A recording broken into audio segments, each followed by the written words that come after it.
Assalamualaikum warahmatullahi wabarakatuh.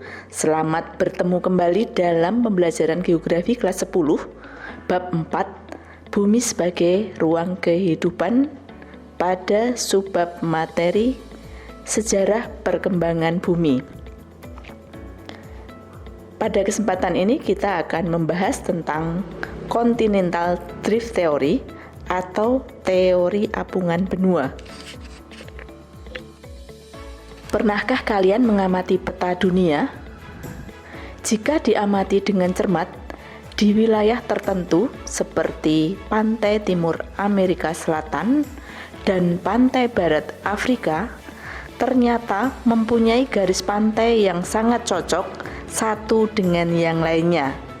Bila didekatkan, wilayah ini seperti potongan puzzle yang saling berhimpitan. Nah, apakah kemudian ini merupakan bukti bahwa kedua wilayah ini pernah bersatu? Dan apakah benua bergeser? Teori mengenai pergerakan benua mulai dimunculkan oleh Alfred Wegener, seorang ahli meteorologi dan geofisika dari Jerman, yang dikemukakan dalam sebuah hipotesa yang disebut apungan benua atau continental drift dalam bukunya yang berjudul The Origin of Continents and Ocean pada tahun 1915. Wegener memunculkan ide tentang benua yang bersatu dan tidak terpisah seperti sekarang ini. Benua-benua yang ada saat ini dahulunya bersatu menjadi benua tunggal yang dikenal sebagai superkontinen yang bernama Pangea, sedangkan samudra yang mengelilinginya disebut Pantalasa. Sedikit demi sedikit, Pangea mengalami retakan-retakan dan pecah menjadi dua.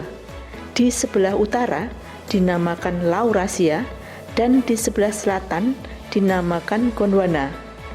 Kedua benua itu dipisahkan oleh jalur laut sempit yang dinamakan dengan Laut Tetis. Sisa Laut Tetis pada saat ini merupakan jalur jebakan minyak bumi di sekitar laut-laut di kawasan Timur Tengah.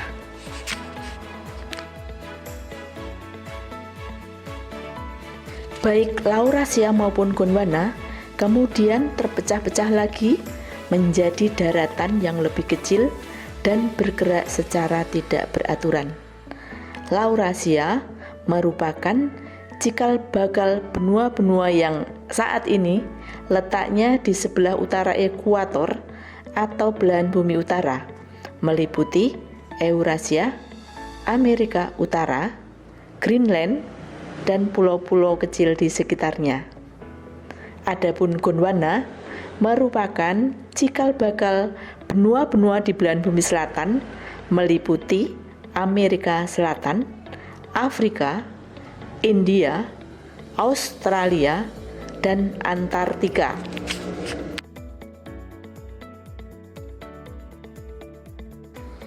Benua-benua tersebut terus bergerak hingga sampai pada posisi saat ini. Amerika Utara semakin jauh dengan Eurasia, Amerika Selatan semakin jauh dengan Afrika, India bergeser ke utara sehingga menyatu dengan Eurasia, sedangkan Australia bergerak ke arah utara. Berikut ini merupakan rekonstruksi adanya pergerakan benua dari awal ketika seluruh benua bersatu sebagai superkontinen yang disebut dengan Pangea, kemudian pecah menjadi dua, yaitu Laurasia dan Gondwana, yang kemudian terpecah-pecah lagi menjadi daratan yang kecil dan bergeser hingga sampai kedudukan pada saat ini.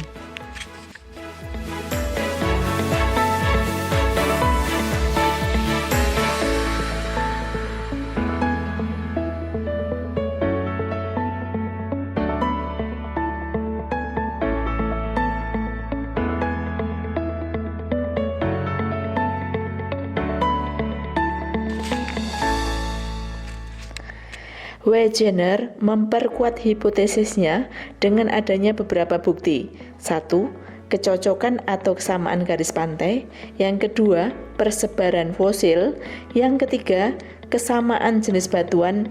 Dan yang keempat, paleoklimatik atau iklim purba.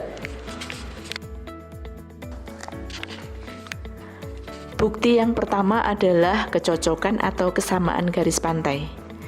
Wegener menggabungkan peta garis pantai Amerika Selatan bagian timur dengan garis pantai benua Afrika bagian barat. Kedua garis pantai ini apabila didekatkan satu dengan yang lainnya, maka akan berhimpitan. Wegener menduga bahwa kedua benua tersebut pada awalnya adalah satu.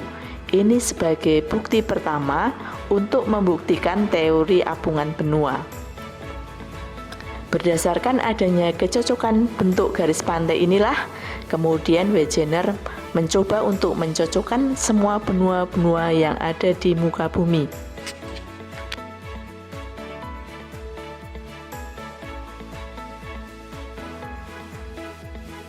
Bukti yang kedua adalah persebaran fosil.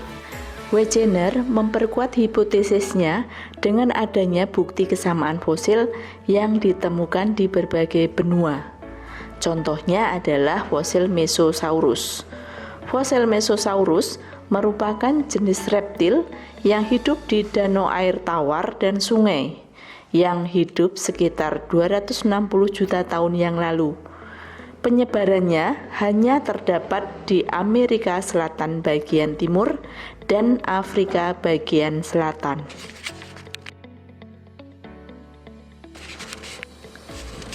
Persebaran fosil yang lain adalah Sinognathus, merupakan reptil yang hidup sekitar 240 juta tahun yang lalu, ditemukan di benua Amerika Selatan dan benua Afrika. Fosil Lystrosaurus, suatu reptil yang hidup di daratan sekitar 240 juta tahun yang lalu, ditemukan di Antartika, India, dan Afrika.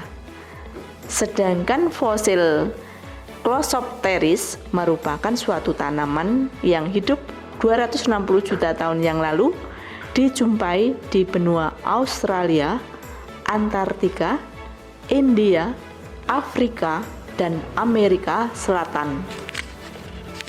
Pertanyaannya adalah, bagaimana binatang-binatang darat tersebut dapat bermigrasi menyeberangi lautan yang luas serta di laut yang terbuka? Boleh jadi jawabannya adalah bahwa benua-benua yang ada sekarang pada waktu itu bersatu dan kemudian pecah dan terpisah-pisah seperti posisi saat ini. Bukti yang ketiga adalah adanya kesamaan jenis batuan. Tipe dan struktur batuan di beberapa benua yang terpisah ternyata ada yang memiliki kesamaan. Ini menunjukkan bahwa benua tersebut pernah bersatu. Sebagai contoh adalah adanya gugusan pegunungan yang tersusun oleh batuan yang sama. Jalur pegunungan Appalachia yang berada di bagian timur benua Amerika Utara dengan sebaran berarah timur laut dan secara tiba-tiba menghilang di pantai Newfoundland. Pegunungan yang umumnya sama dengan pegunungan Appalachia dijumpai di kepulauan Inggris dan Skandinavia. Pegunungan tersebut apabila diletakkan pada lokasi sebelum terjadinya pemisahan atau pengapungan benua, maka akan membentuk suatu jalur pegunungan yang menerus.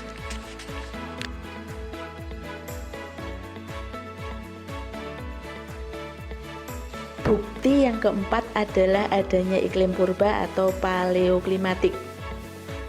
Pada saat gletser bergerak di atas permukaan bumi, maka dia akan meninggalkan goresan pada batuan yang dilaluinya. Wegener mengemukakan adanya deposit glasial yang terjadi pada 220-300 juta tahun yang lalu yang terekam pada batuan di bagian selatan Amerika Selatan, Afrika Selatan, India, dan Australia. Ini menyimpulkan bahwa Daerah tersebut dulunya tertutup oleh lapisan es seperti Antartika saat ini. Wegener berpendapat bahwa mereka semua dulu terdapat di daerah dekat Kutub Selatan. Batuan sedimen juga dapat memberi petunjuk tentang iklim daerah tersebut di masa lalu. Wegener mengemukakan bahwa salah satu batuan yang mengandung deposit batu bara ditemukan di Antartika. Batu bara sendiri merupakan hasil penimbunan dan kompaksi sisa tanaman rawa purba selama jutaan tahun. Adanya deposit batu bara di Antartika menunjukkan bahwa Antartika pernah mengalami iklim tropis. Ia menyimpulkan bahwa Antartika dulu pernah berada lebih dekat dengan ekuator. Namun pergerakan benua-benua menggeser mereka ke posisi mereka sekarang, yaitu di daerah kutub dan lintang tinggi. Hal ini sejalan dengan asumsi teori apungan benua bahwa benua-benua adalah bergerak.